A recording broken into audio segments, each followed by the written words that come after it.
Hablaremos esta noche de venganzas. En los mitos griegos aparecen muchos episodios en los cuales dioses y héroes ofendidos, heridos o humillados no han podido contener su ira y su dolor y se han entregado a las más terribles venganzas. Tenemos un catálogo de ellas. Célebre fue la venganza de Mérope, una princesa de Arcadia que estaba casada con Cresfontes. Todo iba bien, fenómeno, hasta que se presentó en el reino un tal Polifontes y organizó una revuelta y se hizo dueño del trono y asesinó a todos los parientes de la princesa. Y no solo eso, obligó a la princesa, a Mérope, a que se casara con él. Ah, ya esto es demasiado, ¿no?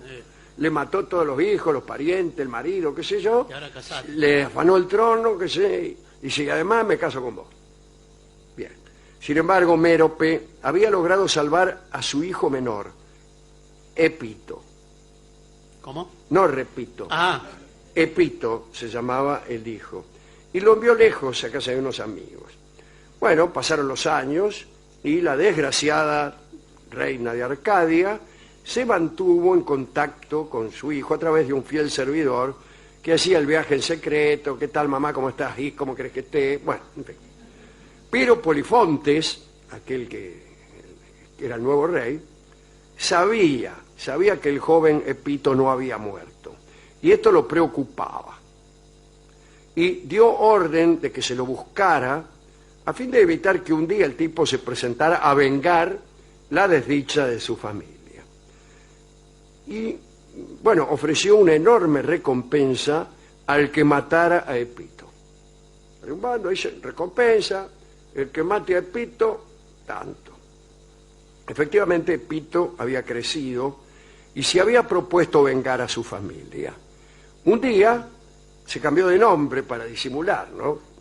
Y se puso Telefontes. Medio se disfrazó y se presentó ante el rey Polifontes diciendo que él había matado a Epito. Dice, deme el premio, la recompensa, porque yo lo maté. Polifontes no lo reconoció y le dijo, mirá, quédate en el palacio mientras voy a informar a toda la corte de lo que ha sucedido.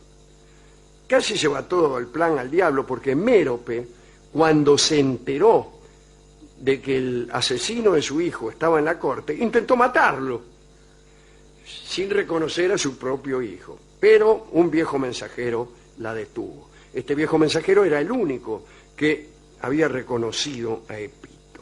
Le dijo, no lo mates, que este es Epito.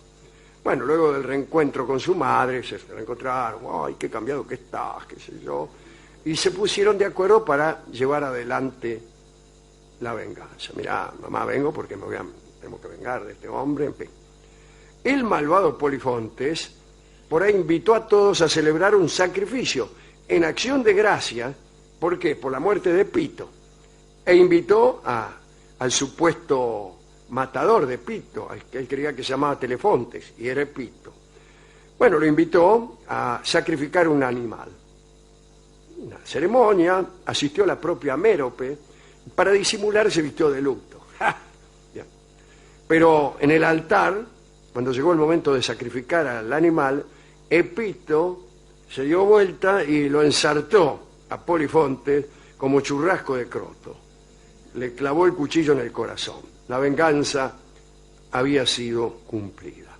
Y luego todo fue muy fácil. Se proclamó rey, etc. sí. Esa fue la venganza de Epito. Otros episodios, bueno, a mí me gusta este que le voy a contar ahora, ¿no? Es entre Polixo y Helena de Troya. Polixo era la mujer del rodio Tlepolemo, que había muerto en la guerra de Troya. Y estaba muy dolorida, la Polixo. Polixo era una mujer, la mujer de Tlepolemo había muerto en Troya. No podía parar de llorar por la pérdida del amado y tuvo una idea extraña. Decidió castigar nada menos que a Helena, a quien consideraba responsable de la guerra de Troya. Y tenía bastante razón. La guerra de Troya se desató, y no vamos a contar la historia, básicamente porque el marido de Helena fue a buscarla a Helena, que había sido raptada por el hijo del rey de Troya. Y sucedió lo siguiente. Helena y Menelao volvían de Egipto, que era el lugar donde habían ido, y decidieron detenerse en la isla de Rodas. Cuando Polixo se enteró, reunió en la orilla a todos los habitantes con piedras en las manos. Y cuando los vio, Menelao, que venía en el barco, vio a todos los habitantes con piedras en la mano y dijo, vámonos, vámonos. Pero no pudo retroceder porque los vientos lo llevaban hacia la orilla. Entonces ocultó a su mujer en la nave y vistió con la misma ropa de Helena a la más hermosa de sus criadas. ¿Por qué a la más hermosa? Porque era muy hermosa Helena. Y ya en tierra dejó que lapidaran a esta criada. Un sinvergüenza el tipo. Después, satisfecha la venganza, los habitantes de Rodas dejaron partir en paz a Menelao. Es horrible esta historia. Sí, pero... Bueno, no me gustó. Contemos el episodio de Nauplio, que es el que más me gusta. Nauplio participó de la expedición de los argonautas, era el papá de Palamedes, que estuvo en la guerra de Troya. También él participó de la guerra de Troya. Los mitógrafos han debido admitir que Nauplio tuvo una vida muy larga, porque estuvo en episodios entre los cuales había muchos años de diferencia, ¿no? Pero bueno, era un héroe viajero, era marinero, ¿no? Marinero. Era un navegante notable y los reyes recurrían a él para conducir al destierro a los hombres más importantes. Dicen que la vida de Nauplio se opacó cuando su hijo Palamedes fue lapidado en la guerra contra Troya. Palamedes era soldado del ejército griego y fueron los propios griegos quienes lo mataron. Recuérdese que Ulises, para evitar ir a la guerra, había fingido estar loco y había sido Palamedes el que demostró que no lo estaba.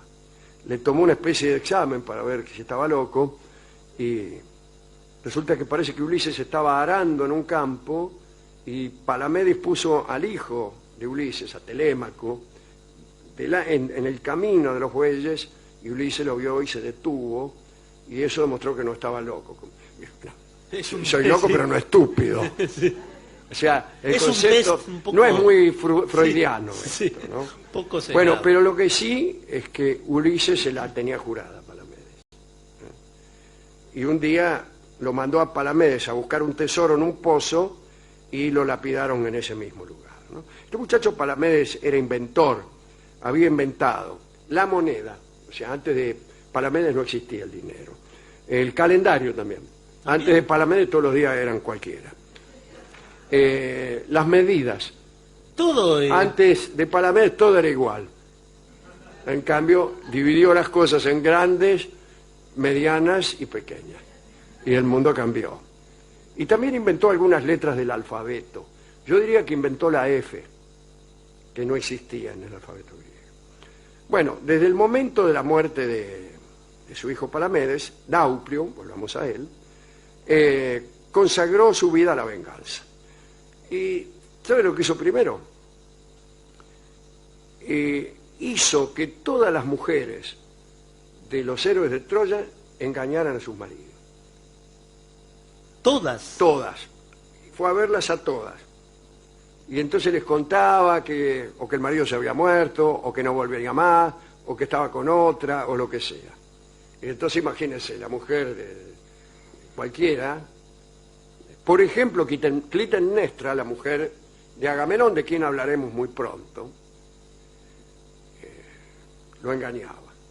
Pero fue Nauplio el que le dijo, mirá, Agamenón anda con una troyana que se llama Casandra, lo cual era cierto. Bueno, y Clitemnestra no solo lo engañó con un tipo que se llamaba Egisto, sino que cuando Agamenón volvió, lo liquidó en complejidad con su propia amante. Bueno, esto lo hizo mujer por mujer, Nauplio. Andaba con el barquito y decía, che, ¿a qué no sabes lo que está haciendo tu marido? O, che, te presento a este muchacho. Pero no puede ser. En realidad solo fracasó con Penélope, la mujer de Ulises, que era aquel a quien seguramente Nauplio más odiaba, porque había sido el causante de la muerte de su hijo. Pero la venganza más terrible de Nauplio fue contra los ejércitos griegos.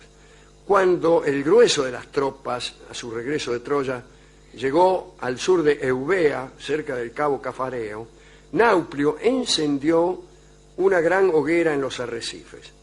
Y los griegos, creyendo hallarse en las proximidades de un puerto, pusieron proa hacia el lugar donde brillaba la luz y se llevaron por delante los arrecifes. Todos los barcos se estrellaron y Nauplio cumplió con su última venganza.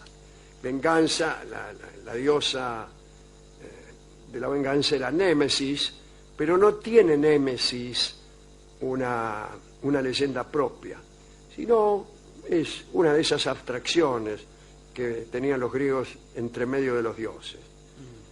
Que es el error, Ate, el error. Y no había ninguna historia con Ate.